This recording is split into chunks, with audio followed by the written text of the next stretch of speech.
ഈശോട് പറഞ്ഞേക്കല്ലേ, എന്തിനാ ഈ ജന്മം, എന്തിനെനിക്ക് ജീവൻ തന്നു, അങ്ങ് പിടിച്ചോണ്ട് പോകത്തില്ലേ, മരിക്കുന്നതായിരുന്നു നല്ലത്. നോ, മരിക്കുന്നതാണോ നല്ലത്? ആത്മഹത്യ ചെയ്യുന്നതാണോ നല്ലത്? ഈ കടം വന്നപ്പോ, ഈ രോഗം വന്നപ്പോ, ഈ നിരാശ വന്നപ്പോ, ആളുകൾ തെറ്റിദ്ധരിച്ചപ്പോ ജീവിതം അവസാനിപ്പിച്ചേക്കാമെന്ന് കരുതുന്നതാണോ? നോ.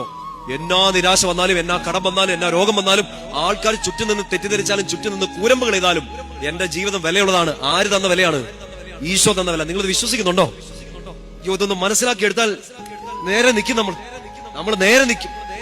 ജീവിത പങ്കാളി തഴഞ്ഞ് തൂരി എറിഞ്ഞ ജീവിതങ്ങളുണ്ട്, മക്കൾ ചവിട്ടി തേച്ച ജീവിതങ്ങളുണ്ട്, മാതാപിതാക്കൾ ശപിച്ച് തള്ളിയ ജീവിതങ്ങളുണ്ട്, ലോകം മുഴുവനും കൂടെ ഒരു ഉപകാരമില്ലെന്ന് പറഞ്ഞ് ഒഴിവാക്കിയ ജീവിതങ്ങളുണ്ട്. അങ്ങനെയുള്ള ജീവിതങ്ങൾ പോലും എഴുന്നേറ്റ് നിന്ന ഒരേ ഒരു സുവിശേഷമാണിത്. എന്നെ ഈശോ വില കൊടുത്ത് മേടിച്ചെടുത്തതാണെന്ന് മനസ്സിലാക്കി എടുക്കണം. ഹൃദയത്തിലേക്ക് പരിശുദ്ധാത്മാവ് ഇത് നിങ്ങളുടെ ഹൃദയത്തിലേക്ക് എഴുതി തരട്ടെ. നിങ്ങൾ വിലയില്ലാത്തവരല്ല, വിലയ്ക്ക് വാങ്ങപ്പെട്ടവരാണ്. യേശു ക്രിസ്തു സ്വന്തം ജീവൻ മോചന ദ്രവ്യമായി കൊടുത്ത് മേടിച്ചെടുത്തതാണ് നിങ്ങളെ.